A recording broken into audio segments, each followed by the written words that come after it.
Welcome to The Family Skeptical, Parenting Through Nonbelief.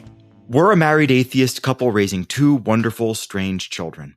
We ask big questions, dissect weird parenting moments, and examine how society ignores or misrepresents families like ours. If you're any stripe of nonbeliever who's involved in raising children, welcome. You are our people. Our kids have heard all our swears, but yours might not have. So be thoughtful if there are young people listening with you. So Reader got a tonsillectomy. Yeah. He's doing fine. He's doing great.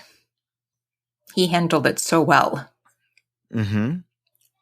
And there were a couple of moments where he did successfully, properly apply skepticism, where he had doubts about certain aspects of his recovery.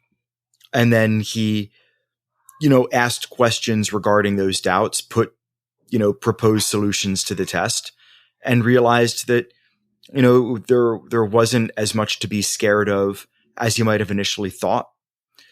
I was very proud of him for getting off of the desire to have pain medication as soon as possible. And not just for the nighttime wake up stuff, just in general. Like, he didn't want to have it in the mornings or anything. It was really cool to see him just listen to his body and not let any anxiety he might have about the situation overcome that rational side that says, you know what, I'm actually not in so much pain that I need X, Y, and Z pain medication. Or I'm not in so much pain that I need to assume that there's something is wrong with my recovery. He just trusted the process, and he accepted our advice about, some days being better than others, but then past the point where the scabs fall off, that it should just generally get better and better. And yeah, he had a swim lesson today, his first official athletic activity since the surgery, and he did great. So, bully for Reader. Yeah. I mean, I think I don't know if I mentioned, but I've spoken about my hypochondria, and I feel like that's one area that Reader shares a little bit of my brain chemistry. That's why I brought that up, is that he let that rational side where he just where he evaluated what we were telling him, and he got out of his own way. And that's one of the things that I love about skepticism, is that, if you have a belief, especially one that you suspect or that other people have said to you is potentially causing you or other people harm, then, evaluate it. And so he realized that his anxiety about his own health was potentially going to be an impediment to his success in recovery. And he did a really good job at managing all of that stress and just breathing through it, letting it go. He got a lot of sleep. He rested a lot. It was really awesome to see him be very mature through it. Well, I was also so impressed with you, because I think Thank you.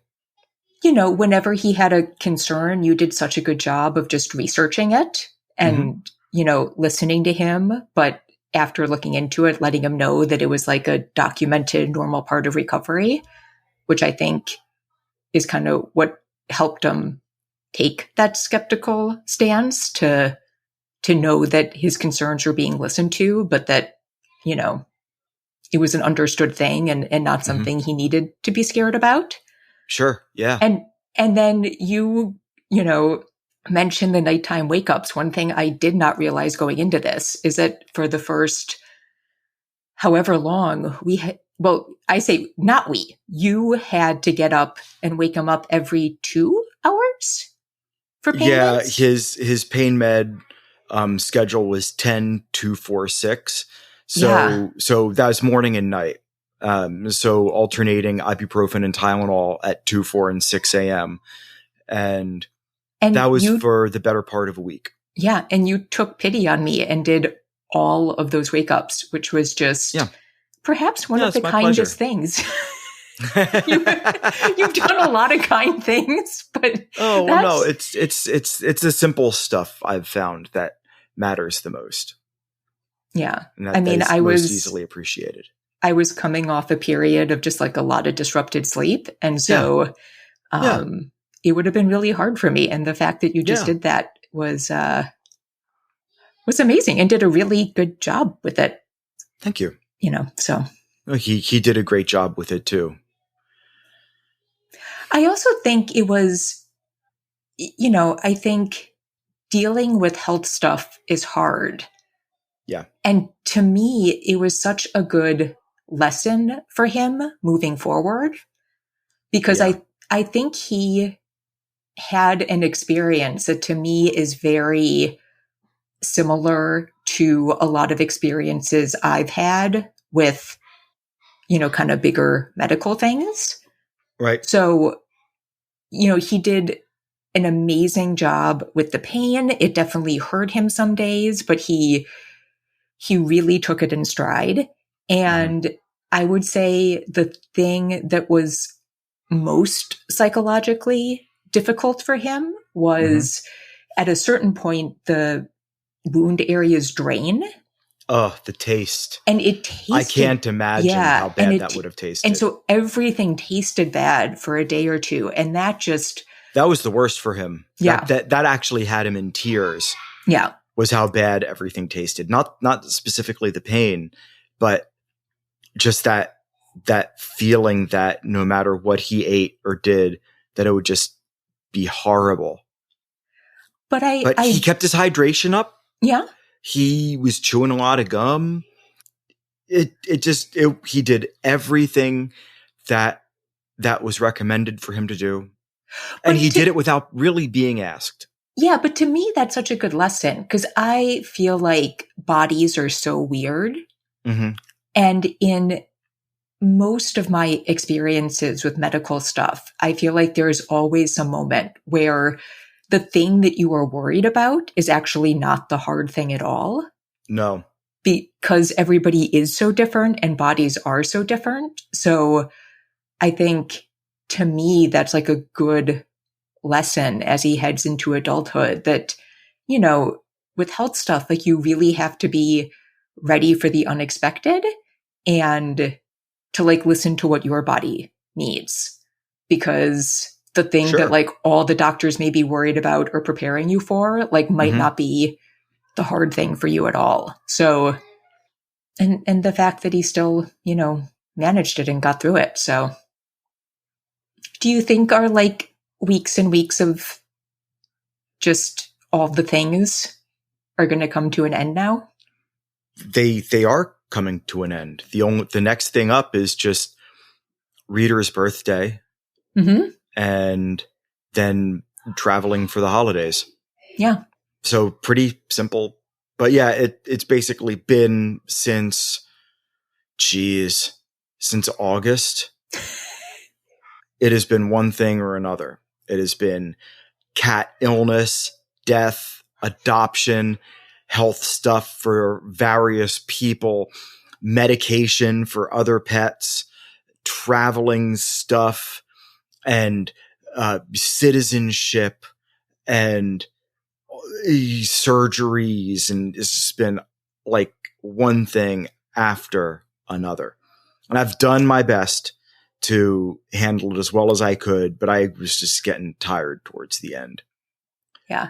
I think we should also clarify, I don't know if we've mentioned the fact that we got another cat on she is so the show. Cool. So when we say adoption, don't get worried. No, not a human. It's cat adoption. Yeah, she's darling. And she just got her hysterectomy. So that happened.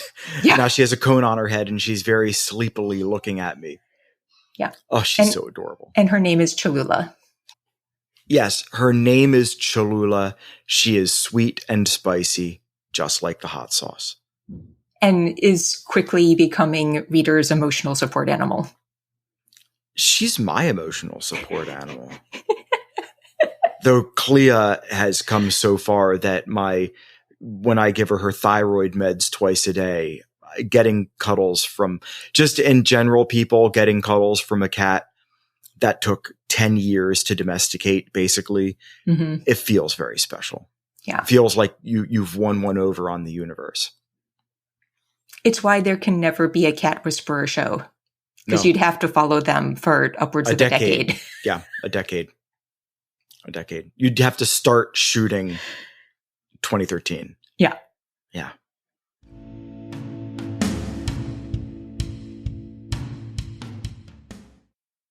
So, really... Yeah? No, I'm just dittoing. So, I really hope everybody liked the last episode. We're running it back. We're doing it again. I was thinking about what to talk about, and I realized that I just have so many more thoughts on both topics. We're just gonna rinse and repeat. So, tradwives. We spoke a lot about tradwives on the last episode. And I actually mentioned in the show notes that I really specifically did not call anybody out by name because I'd been following them for such a short period of time. Mm-hmm. I had some thoughts about the genre, but I didn't want to say anything specific about an individual influencer because I did not feel like I really had a full grasp on any of them. And that's about to change. It is. And let me say that when I talk about these influencers, I fully realize that no one is their online persona. I mean, I don't think we do much to misrepresent ourselves on this podcast, but I still think... Oh, no. I do not. I don't know about you. Are you lying to everybody? No, I'm not. But I'm just saying that... Are you lying to the world? I'm not lying to the world. But I also think it would be misguided to think that people fully know us just listening to this podcast. No, that should not be the expectation. But you can choose to say and comport yourself in a certain way. Yeah. Like, I mean... But like, we try to do the warts and all thing. We do, but we try. But I just want to say, I still have not been following these people that long. And yeah, you've been following them long enough to know. But I also just want to say, like, my critique is of how they present themselves online, right? So I don't assume that is necessarily an indication of their full humanity in their lives. That's really generous of you. I just want to say that, especially having... You're a very hopeful person, Moms. You want to try. Unlike my father, you like to think the best of people. I didn't say that. but it's just, Instagram is a very curated landscape. So yes, it's been interesting because I spoke in the last episode how I felt like I came in during a period where a lot of the influencers were sort of at a moment of being stalled and like posting a little bit less and just kind of just an interesting moment. And did things pick up? Yeah, they have. Interesting. Okay. I think I've gotten a little bit of a better sense of them. And there are some definite things I want to talk about.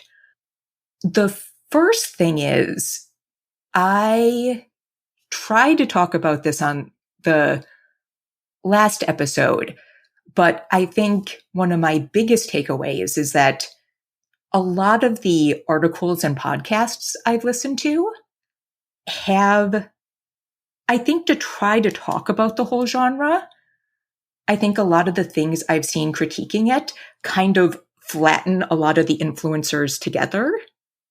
Mm. And it has been interesting seeing really how different they are from each other.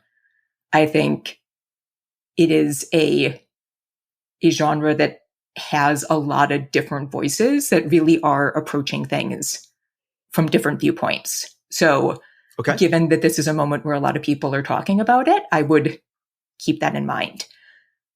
The woman that I have been most challenged by is actually one of the people that we put in the the farmhouse category. Yeah. Okay. I don't know if I mentioned she is the woman whose husband is always topless, like shirtless. That's in weird. every video of them together. I don't quite know what that aesthetic is going for, but I don't know. Like, Jesus gave me a hot husband.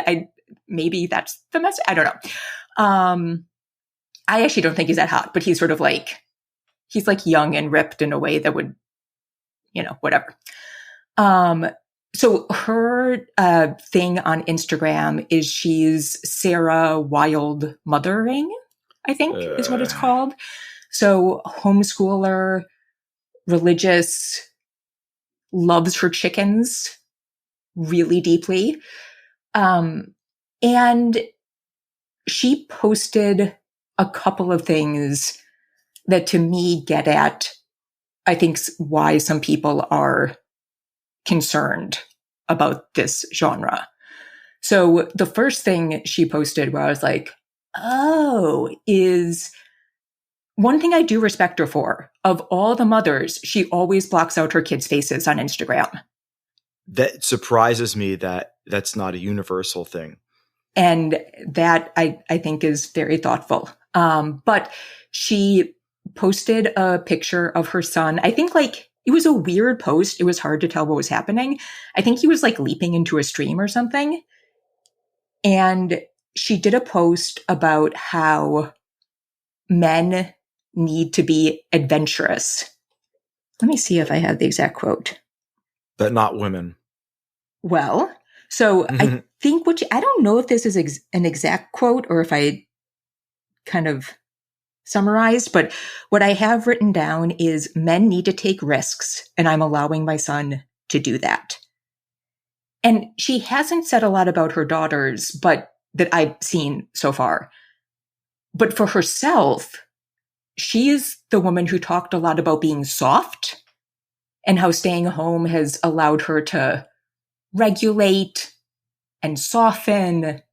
And it was the first moment where I had very strong concerns for the children in these situations. And for what parents who are again, I don't want to judge how she handles her kids all around because I don't know that. But for parents influenced by this, what that suggests for the children in these situations. And, it made me think a lot about our kids because we had Reader. And as when I was a kid, I was like very not brave about physical things.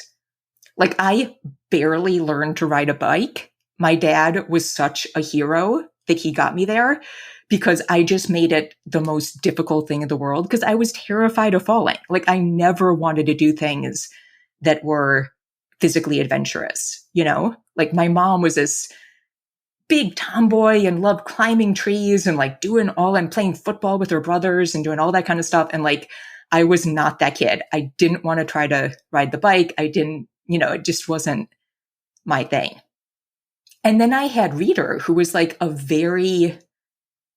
don't actually want to say he was a risk taker, but he was very assured physically and loved to challenge himself. And as a mom, it was a big moment for me because he would, at a very young age, want to do things. And I would be like, oh, is he going to get hurt doing that? And I really had to learn to like take it back and let him explore and not give my fear to him. Because I also realized that he actually had a very good sense of his physical abilities. Mm-hmm. So for the most part, he didn't injure himself because when he tried to do things, he really had a good sense of what he could manage. And so I did sort of, since I went through that parenting moment, I did have the sense of like, oh, he's so assured and he's so brave because I gave him room and it was like me letting him explore and not get in his way. And because of that, he's so brave.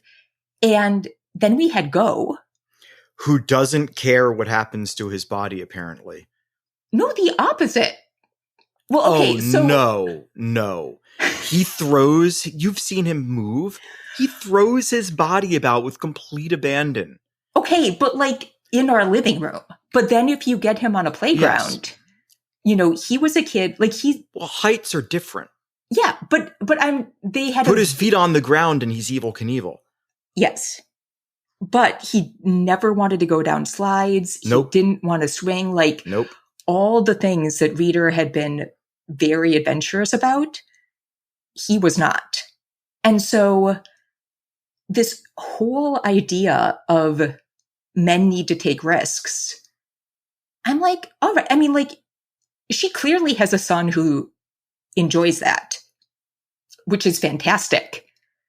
But it just immediately made me think, like, what if you have another son who, by your language, is soft? Or what happens if you have a daughter who likes to take risks? Yeah. Like, it's ridiculous. We're getting back to the whole gender roles, right? Conversation and prescriptions of behavior. It is self-defeating. Yeah. Because all it does is limit possibilities. And when you consider that one aspect of secular humanism is that we want everybody to be uplifted to the greatest possible degree so that society benefits to the greatest possible degree, so that the individual then benefits from the society benefiting. And it becomes this cycle of growth, right? Mm-hmm. And when you limit arbitrarily the possibilities for somebody's life, their prospects, their goals, whatever, all you're doing is potentially robbing society of something that could be great, that could benefit the entire community, and thus, again, benefit the individual. And thus the person who is prescribing these specific roles or curating potential goals for their child, themselves, for other people, whatever. All they're doing is hurting themselves because they will then not benefit from that potential growth. It just makes no sense to me. It will never make any sense to me. But that's okay. So keep going. Sorry, I don't want to derail things. And then the other thing she posted where I was just like, oh, hell no. She had a post and she started it with priority greater than privilege. And then went on to talk about homeschooling. Ugh. So nothing against homeschooling. I mean, if it works for you, that's great. No, there's lots of interesting homeschooling. Yes. And I didn't exactly do homeschooling, but throughout my life at different times, my mom took me out of classes. She did one class at home with me. She got me into college classes. Like, there are lots of reasons that different learning styles can work with different kids. Sure thing. But that just made me so mad because to suggest there are just so many situations. I feel like that priority over privilege to me really smacks of this notion of like the only reason that you wouldn't stay home is because you care more about like women's lib or making money or something like that than your kids. And the reason that people would choose not to stay home is so varied and complex. Yep. That to say something so simplified is just truly absurd to me. I mean, it starts to remind me of all the language that's invoked in abortion debates. Yeah, for sure. I mean, and I know she's talked about, when she decided to stay home, they did not have a lot of money.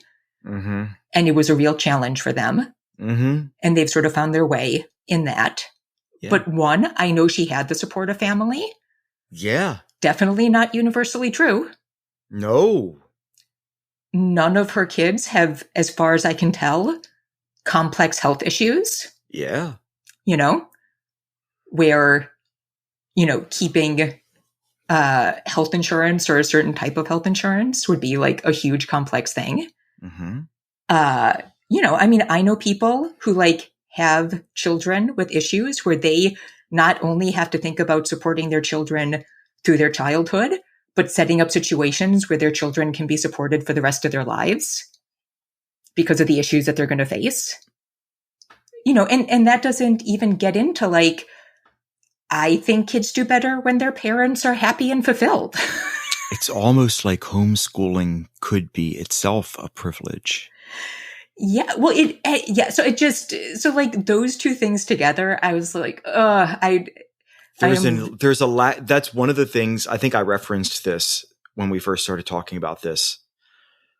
I was about to call it nonsense, but whatever. I just basically called it nonsense, didn't I? There you go. Is such a lack of self-awareness. Mm-hmm. And that like from a skeptical standpoint, that's one of the things that rubs me the wrong way the most, is that it's this assumption that they know what they're doing is correct. Yeah. It's like it's Doyle's it's Doyle's fallacy, right? So I haven't heard of that before. So famously, Arthur Conan Doyle, sir, had Sherlock Holmes at one point say, I'm paraphrasing, once you eliminate, all other possibilities, whatever is left, however improbable, is the truth. Mm-hmm. That is I butchered it. That's why I'm saying I paraphrase it. But the idea that you could eliminate somehow with your flawed human perception and limited mental capacity. Yeah. I'm talking about all of us. Yeah. Even the smartest of us. To assume that you could somehow eliminate every possibility is the height of arrogance. Oh, yeah. And it's called Doyle's fallacy because how can you know that you eliminated all the other possibilities? All you're doing is appealing to your own emotion about whatever result you think is the right one. Mm-hmm. And that your ego is then driving you to make the decision, not your rationality. And the same thing goes with this sort of stuff, like priority over privilege. I mean, like all you got to do is talk to one single mother working 3 jobs and then talk to her about priority over privilege. And if she doesn't slap the taste out of your mouth, you should feel lucky. Like it is the height of privilege in many cases that a partner can stay home with their children and take care of them as is needed, which is why I do not take it for granted. And I try to take my role as seriously as possible. It is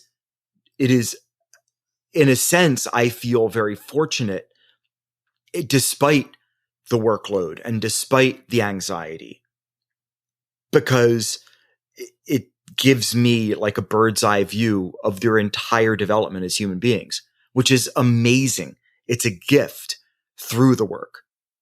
And I wish that we lived in a society where every couple would have that choice. But the other sad thing is that the people that tend to homeschool tend to also be conservative. They tend to also not support the safety nets that would enable it to be priority versus privilege conversation for every household. They rob others of that at the ballot box. Yeah. I don't want to paint with too broad of a brush here, though. And so I think the other thing is I can think of so many celebrities I've heard interviewed who had working moms and talked about, and lots of people have done this, but like we don't get to hear interviews with normal people most of the time. We should. But that's why I bring up celebrities, because you actually get to hear them talk about their lives. Yeah. But I've heard so many celebrities talk about, how their mothers who were working were inspirations to them. Yeah. So the idea Matt Damon's inspiration is who? I have no idea. His mom, who's a school teacher for decades. Yeah. So it's like also the notion that is inherently a negative experience, I think is it's absurd. Yeah. I think about Reader, who is such a social kid. Going back to when he was young, one of my favorite stories, like Again, how different we were. When I was a kid, if I got to a playground and it was empty, I was like, yes, I can do all of my weird pretend games. Nobody's going to get in my way. Perfect score, achievement unlocked. If we got to at this point, we were living in Los Angeles and it was just like ridiculously hot all the time. So I would take him to the playground very early in the morning when it was actually a livable temperature. And if we got there and there were no other kids, he was just like, I'm out. Why are we here? We lived close to a big thoroughfare. And there were days, this is before he was even talking, we would get there. And if there were no kids, he would just like insist. He would toddle his little way out of the playground and insist on walking up and down that street because there were like action and people. So, the notion that kid would have been better off at home alone for a learning environment is like, no. Either of them, because we have learned how Go is a leader, and he leads through empathy, and he cares about others, and he wants them to succeed as much as he views his success, paved through others' success in the classroom. Like he really cares, and his teachers lean on him for support because he is so good at it.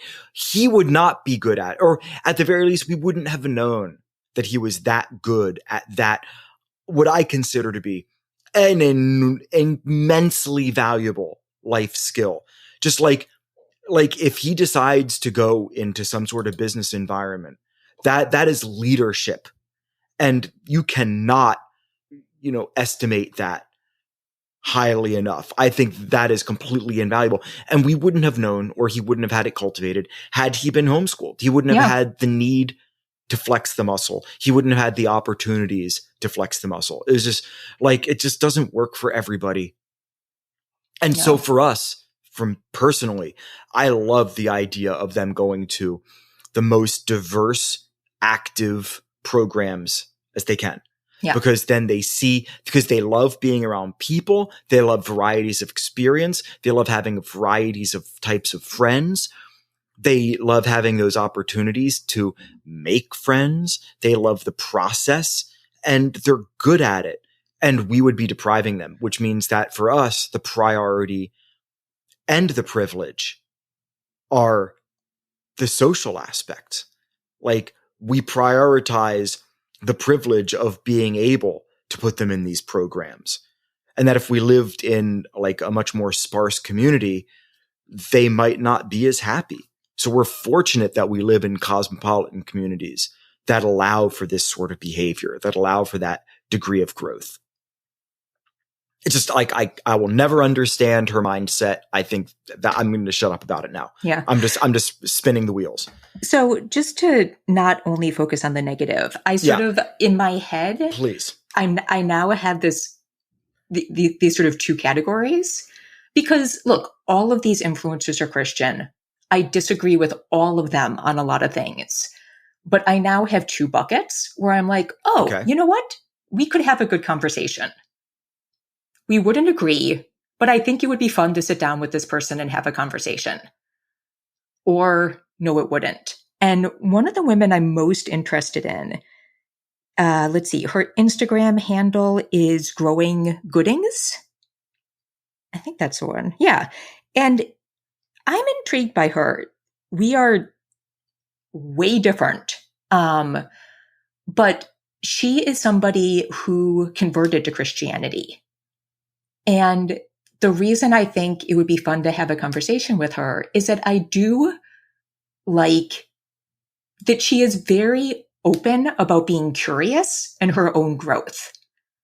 So she has come to some conclusions that I certainly wouldn't agree with. But it does really feel like she's on her own journey. Okay. And like, I always have a certain amount of respect for that. To people who are open and who are continuing to try to learn. I haven't seen much that's judgmental from her. I was curious about her because she had a child young. I think not being married. And then got married and had a lot more kids. And I I was curious if she had married somebody religious, and if it was sort of a like, I thought nobody would love me again, and this person has, and he's Christian. But he actually was not Christian for a long time. He converted very recently. So she's just, to me, she's she's like deep into the MLM. So like that's a little cringeworthy. Gosh. But, but like a lot of those sort of people are, I mean, she's raising 7 kids. Like, I'm sure it's not easy financially. Right. But I'm like, I think we could sit down and like, that would be a fun person to talk to. And we certainly wouldn't agree, but like, I have a respect for somebody who's like continuing to research, continuing to question what they're doing, like trying to do the best they can. Sure thing. Really okay with it. The couple that I just don't know what I think about yet, the woman's name, I am going to destroy her last name. Her name is Morgan, and her last name is Olliges. Ologies? I should have looked this up before. Anyways, she does like YouTube thing with her husband. They are quite big Christian influencers. I have mixed feelings, but like one thing I do like about them in this space is that them together on their YouTube thing, I watched one of them. There's a lot I don't like, but they seem to have it doesn't seem like they don't come across as having a relationship where one of them has more control than the other. They are fairly young. They tease each other a lot. Like, it's all about them talking about things. She often disagrees. She has her own opinion.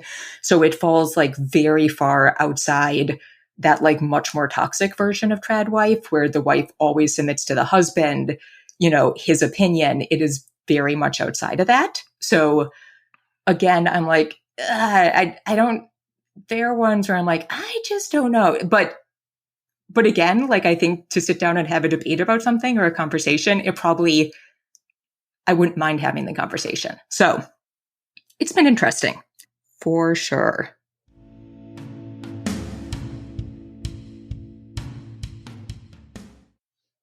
So you wanted your other topic? No, what was the other topic that you wanted to revisit?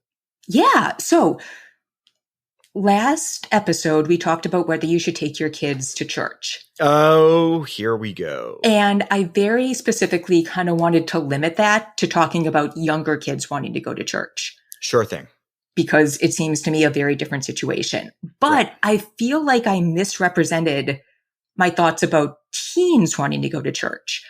And something interesting came up because right after we recorded that, Dear Old Dads, which is a great podcast. It is with Tom Curry and Eli Bosnick and another Tom. But they're the guys from Scathing Atheist, and I forget Tom Curry's podcast, other like atheist podcasts. And it's talking about being fathers. And their chemistry is just the best. Their conversations are fascinating. Truly love it. But I think it was Tom Curry. He has a teenage son, and his girlfriend, her family is very religious. And so she pushed very hard for his son to go to church with them. Okay. And that was a really interesting conversation because he and his wife at first were sort of like, no, you don't have to do that. Mm-hmm.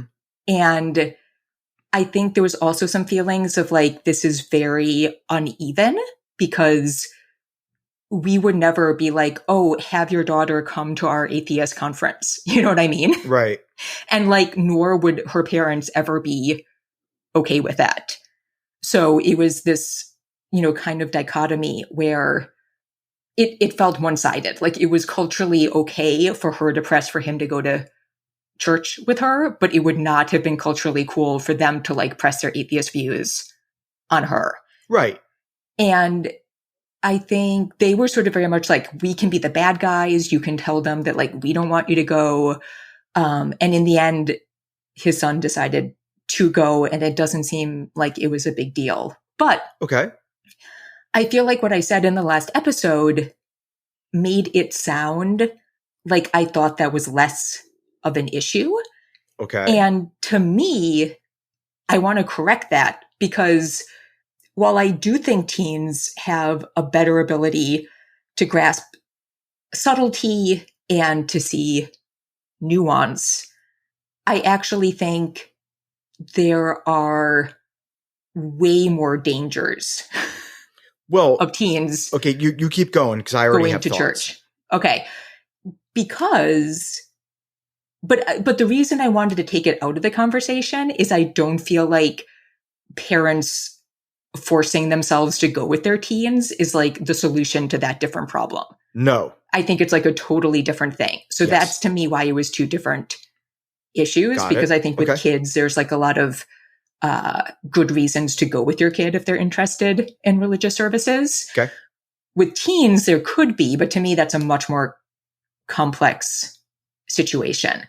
And the reason that I worry about it, just recently, that old, there are no atheists in foxholes Right. thing came up, which clearly isn't true. There were, just look online, there are plenty of soldiers who are atheists who have talked about being in like literal danger, and they are still atheists. But on the other hand, I don't even know why religions would use that, because you're basically saying, like, my system of belief only works if you are terrified and desperate. Like, if you are not terrified and desperate, it doesn't really fly. Like, that doesn't actually seem like a selling point to me. But, but like, being a teen is a really hard time. And I think we have seen that a lot of religions really, in a lot of bad ways, prey on people who are at their lowest.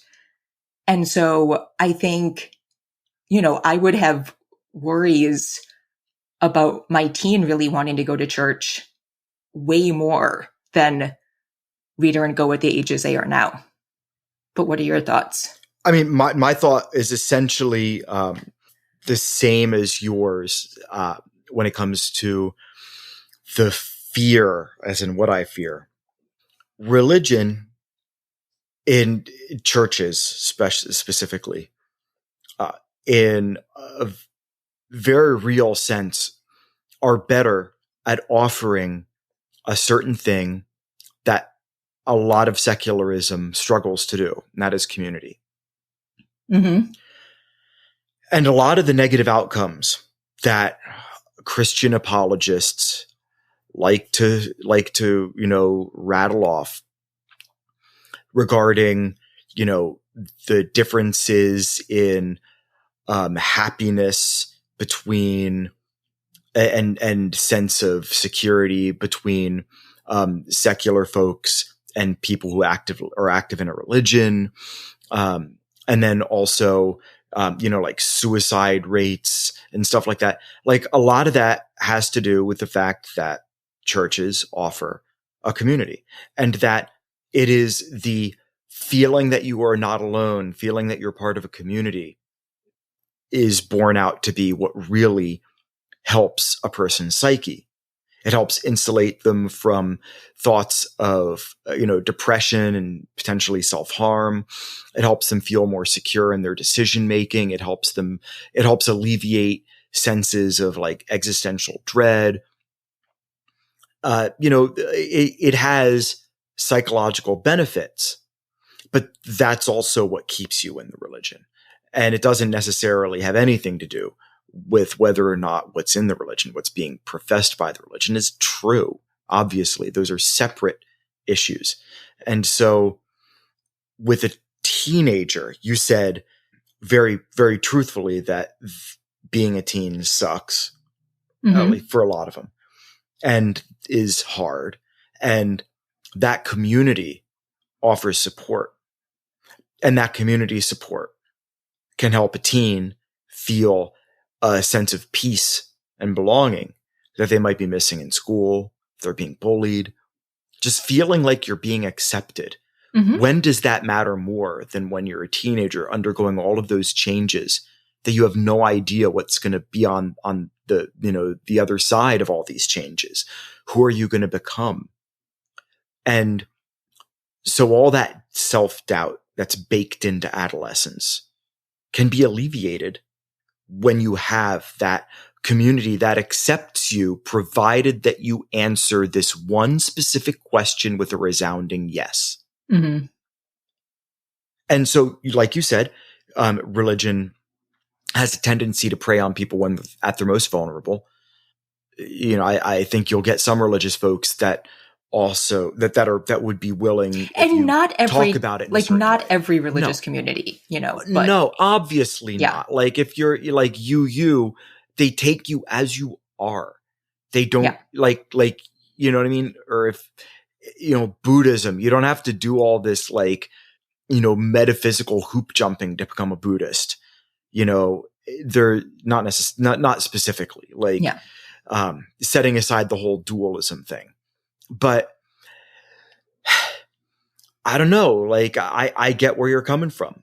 That if you're a kid, you're being led by the parents, but if you're a teen, you're being led by your own uncertainty. And that is gnawing. And because there is no reasonable resolution to it, that you can fall, I guess you can fall victim easily to religious dogma that helps you feel accepted when you might not be feeling accepted anywhere else in your life. Yeah. Or if you point. have a friend or a boyfriend who feels strongly in a religious way and you want to fit in. The Americans, right? Yeah. Paige started going to church because she felt like an outsider in her own family. She didn't have anybody to talk to. And that lady pastor was somebody she could talk to. She started going to church. She started to wear a crucifix, you know, obviously. And I think that's the best version of it. Yeah. No, it was very elegantly done. I love that show for so many reasons. And that is one of them. They did that very well. And I don't think it inherently has to be bad. No. But it wasn't bad for her. She found a lot of solace. Yeah. But I think it can be. Yeah. I've certainly seen it be very damaging to people I know. And, you know, and I think the hard thing is at that age, I mean, I was trying to think about what advice I would give. And like the hard thing about teens is that it's like, to me, the answers are like the most difficult parts of parenting, you know? Like once they get to be teens, I don't think you can keep them from exploring those things. No. I don't think you can make their lives easy. Like I think most teens just have things they struggle with regardless. And oftentimes like resisting their desire to explore and grow can lead to behaviors that you really don't want. You know, you want to give them that leash, like longer leash as they get older. Yeah. And they deserve it. Like if you're raising your kids well and they're good people, then at a certain point you do have to start trusting their decision making. And that if they think that going to a church is going to make them a better human being, then I mean, I am not against letting the kids try that out because, you know, from the utilitarian standpoint, is it going to give them a better outcome? I don't know. That's not up for me to say. I mean, I think whether it's true or not is immaterial when it comes to that sort of thing. Yeah. I think, you know, I mean, I think the most important things, like I said, are the hardest parts of parenting that we all struggle with, like making sure our kids feel loved, making sure they still have a support system, making sure they know we have their back, making them feel heard. Like those are all easy things to say. And I think like the things we all struggle to maintain. So that's why it's so hard. You know, because it's like, what's the best way to keep your kids from needing that? Make sure they're happy, well-adjusted people. Well, like that's not. Yeah. Like nobody can do that 100%, you know? No. So it's really difficult. I think if like the only thing I think I would push for if one of the kids really wanted to explore religion or seemed like that was becoming an important thing.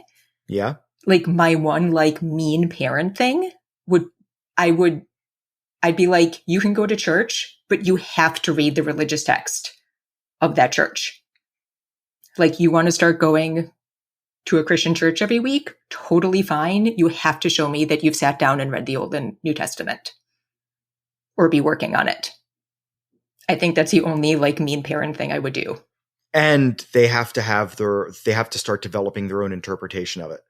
They can't just be like parroting what other people I don't know if you them. can force that, but I don't want to I'm not forcing an interpretation. I just want them to have something that shows that they're trying to digest it and they're not just like going along to get along. They want to actually have that engagement, because otherwise they are going to potentially fall victim to nodding along with whatever the figurehead in the organization says. Like they have to be thinking, like they cannot. The one thing that I would fear is them losing their skepticism. In other words, like if they want to suspend their skepticism when it comes to just the belief that a God exists, so they can be part of this community that they're really curious about or are attracted to, that's one thing. But then all of the other baggage that goes along with that, like I don't know if I could sit by and let them not understand the whys and wherefores of their church's more political positions. Because, I mean, every church is going to have it, because you can't help, because people are people. But, you want to help them not lose the things about them that you've been working on, just so you can give them this like length of rope they can use to potentially undo things that are good for them, that are demonstrably good for them. Because to me, the other thing, I think it was again Tom Curry on Dear Old Dads, one thing he said, which I really feel strongly as well, is he's like, I'm not going to care more about something than you do. And, like, if you show that you care deeply about this, I will go all in to support you on it. But I'm not going to care more about it than you do. And I really try to support the boys' interest in things. Sure. But there have been a couple things where I'm like, the second you take the interest, all the YouTube, their desire to have YouTube channels and videos and stuff. I have said, the second you take the time to like teach yourself how to edit and do these things and come to me and are like, Mom, I need this software and this camera, at that moment, I will buy you all that stuff. Yes. And support you. But we're not going to do it for you. Nope. I'm not going to put more effort into this than you do. Because it's not something I care about for you. So you just got to show me that you care enough to make it a thing. And so, and like there's stuff that I care about, and so if it's something that like I'm doing for me, then it's a different thing. But for stuff like that, so to me, that's like, all right, you want to do this thing, like you got to show me that it matters for you enough to at least know what you're getting into. 100%. So, and I, and that's where it sort of comes down to having some faith that, that we've taught them enough that as long as they don't go in blindly, they'll be able to come to some of their own conclusions about things. But man, it gets really hard in those years. As parents, I think that our goal should be the children first. Yeah. And if that means that the child leaves the faith or the child joins the faith, if it's something that works for them and it makes them less prone to harming themselves and other people around them, then I think that you should, as a family, seriously explore the ramifications of them pursuing that religion or leaving that religion or whatever, because it could have benefit. That change could have benefit. And it comes down to the family skeptical, right? That is the name of our podcast. It's not the family, deconvert if you're a religion. And if you're not in a religion, definitely never, ever use your skepticism to analyze how a child or you could benefit from a religious practice, because there are plenty of religious folks I know who practice skepticism effectively every single day. How can you not? We all have a degree of skepticism. But there are some secular folks I know who are total mind-body dualists, who totally think that ghosts are real. I'm not talking about you. I'm not being tongue-in-cheek about you, even though we've already had this conversation. Like people I know who absolutely believe in astral projection and all like magic, basically. And you ask them to explain it, and it's always their personal experiences, but then you talk to a religious person and they'll say the same thing. It's like, how do you know God talks to me? Because I know. Like, okay, great, that's fine, but until you can demonstrate to me why I should believe you, like how I can, evaluate your evidence, maybe even just give me a method, any method I could use to evaluate that sort of evidence, because we don't have one yet. Then I'm going to have to be on the other side of that fence, right? I'm not going to be able to believe because I'm not motivated to believe. My brain isn't motivated to believe. I don't believe we can choose beliefs. So, you got to have these conversations with your kid, I think. And, if the boys decide that they are interested in religion, they want to pursue it, then that's a conversation we'll have. And I am not afraid of that conversation because I know what kind of people they are. Mm-hmm. And I would only fear them changing as people, not moving from one belief or one worldview to another.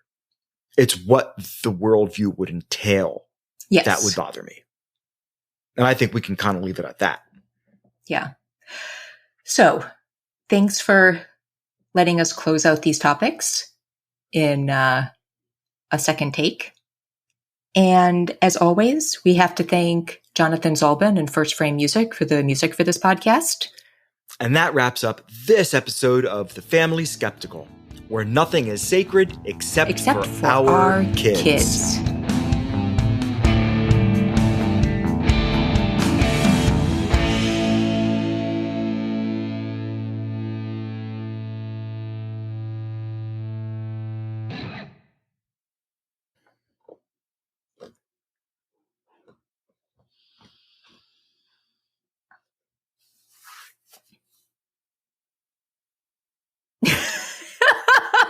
What's up?